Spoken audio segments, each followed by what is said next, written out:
Cidadão não, engenheiro civil. Formado, hein? Engenheiro civil formado. Eu sou melhor que você.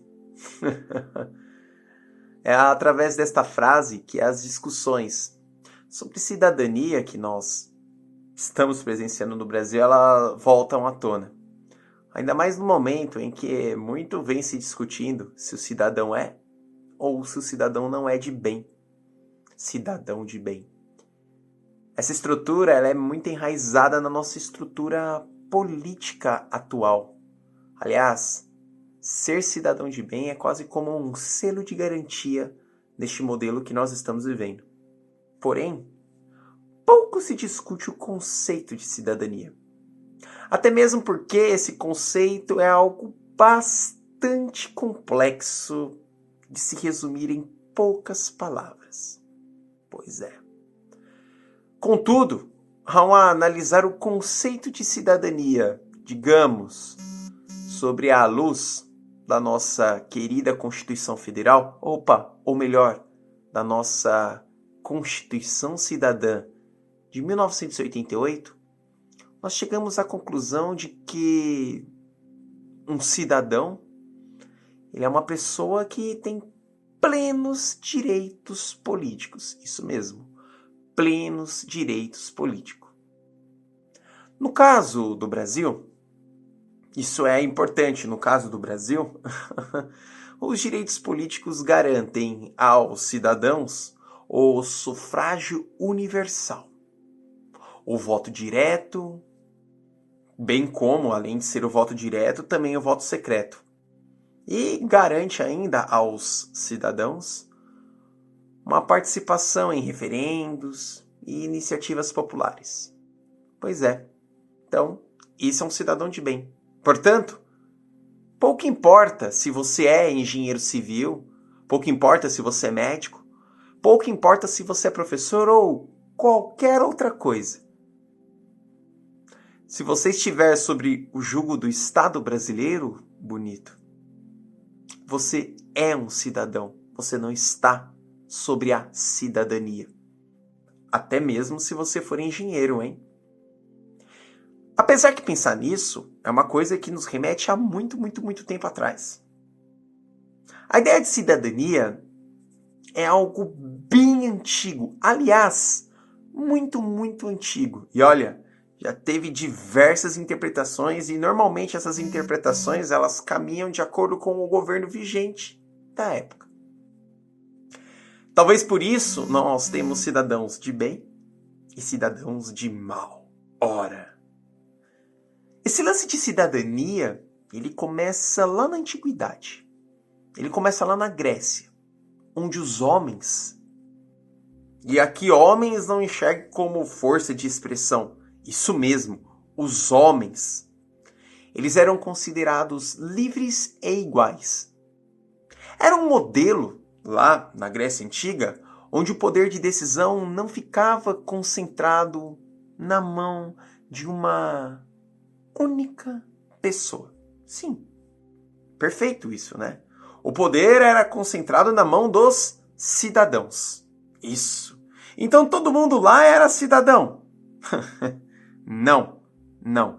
A cidadania na Grécia, naquele período, estava longe de ser algo universal. Estava longe. Por isso que eu falei apenas homens e atenienses. Aristóteles, quando aponta a cidadania, ele permeou a cidadania como algo, digamos, mais administrativo da polis, do que necessariamente uma discussão que viesse a atender a todos. Não preciso nem falar que na Idade Média esse papo de cidadania se foi, né, gente? O claro poder estava totalmente concentrado na mão do senhor feudal. E no caso das terras, na mão da Igreja Católica. É importante que a cidadania, ela passa a Idade Média e ela ressurge das cinzas. Uau, agora todo mundo vai conseguir ser cidadão. Principalmente lá no período do Renascimento. Só que neste período do Renascimento, a cidadania renasceu como ela sempre fora. continuando sendo uma estrutura de poder, tal como ocorria na Grécia Antiga. Mesmo com alguns séculos de Idade Média, a cidadania, quando ressurge exatamente do jeito que ela era. A cidadania continuava sendo um privilégio das elites. Continuava sendo como talvez continue. Talvez por isso que a engenheira civil se considerava maior que um cidadão. Ou maior que uma cidadã. Ao pensar na cidadania, olha que interessante, do século XVI, sobre o contratualista Thomas Hobbes, que ao alinhar o homem à sua essência mais animal, ele também pensou numa espécie de cidadania. Mas na verdade ele pensou num Estado, numa organização, e que, portanto, a cidadania se fazia presente nos cumprimentos da lei. Pois é. Afinal, o engenheiro é o lobo do próprio cidadão, não é? Fiz uma adaptação para vocês compreenderem.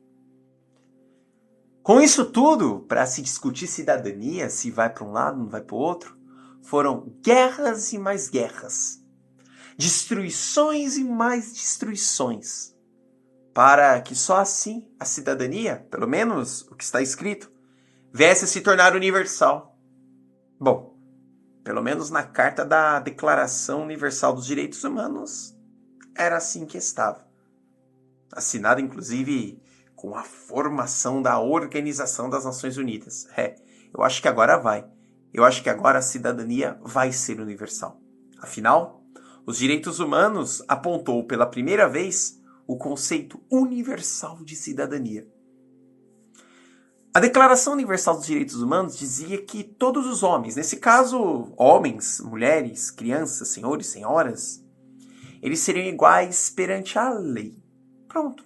Então, perante a lei, eles são iguais. Independentemente de raça, independentemente de credo, independentemente de etnia e profissão. Ainda assim, depois disso tudo, ainda eu volto a pensar na cidadania aqui no Brasil. Pois é. Como que será? Porque, como reza a nossa Constituição, todo mundo é cidadão. Eu conversei com vocês no início dessa nossa conversa. E todo cidadão, como reza a nossa Constituição de 88, a Constituição Cidadã, todo mundo tem deveres e direitos. Assim como está escrito no artigo 5º de nossa Carta. Você está vendo esse vídeo até agora.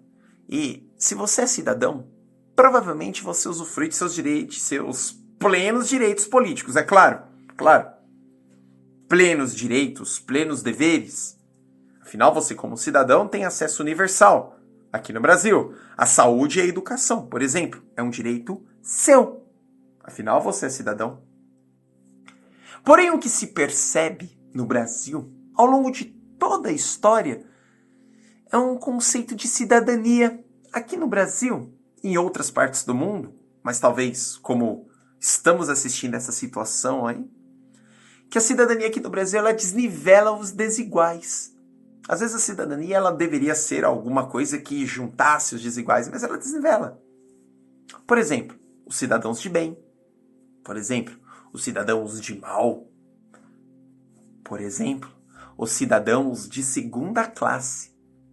Por exemplo, os cidadãos de terceira classe. Que, inclusive, são esses últimos cidadãos, os de terceira classe, que pagam com as leis que deveriam ser universais. Enquanto a elite continua sendo uma camada especial da cidadania. Bom, nada muito diferente da Grécia Antiga, nada muito diferente, por exemplo, do Renascimento. Começa então a chegar à conclusão de que realmente temos o cidadão de bem no Brasil. O cidadão de bem no Brasil é aquele formado em engenharia. O cidadão de bem do Brasil é aquele formado em engenharia que não respeita os outros. Afinal, ele é um cidadão de bem, ele faz o que ele bem entende, porque ele está acima da cidadania. E por ele ser um cidadão de bem, formado em engenharia, ele está sobre sua soberba institucional, pois sua soberba institucional desafia as próprias regulações de uma Constituição, que, por sinal, é conhecida como Constituição Cidadã. Hobbes, o lobo está solto. Aristóteles, a cidadania grega falhou, ou, pelo menos, não deu tão certo. A cidadania no Brasil é algo muito recente. Nossa colônia, ela não se estruturou pela cidadania. Pensa comigo. Nossa colônia se estruturou como algo de grande produção e reconhecimento econômico para a coroa. Afinal, pouco importa quem nasce aqui no Brasil. O que interessa é que o Brasil vai me fornecer. Portugal sugou muito aqui no Brasil. Não obstante a isso, tá bom? Veio o Império. Mas o Império é quase que uma extensão de todo o processo colonial.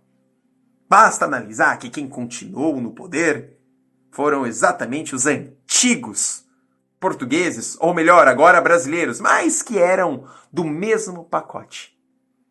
O comando da pseudo-cidadania brasileira, mesmo com a Constituição de 1824, ainda continuava sobre a égide de eu mando, você obedece. A cidadania do Brasil continuava a vislumbrar a produção meramente econômica. Aí veio a República. Agora sim, a República, coisa pública. Público para quem era cidadão. Mas ainda continuava na mesma. Porque quando o Marechal Deodoro da Fonseca desfila lá e proclama a República no dia 15 de novembro de 1889, a população mesmo nem fica sabendo. Mas tudo bem, passamos aos trancos e barrancos. E aí, na nossa Constituição Federal de 1988, chegamos com o mesmo modelo estratificado de cidadania. Cidadão de bem, cidadão de mal.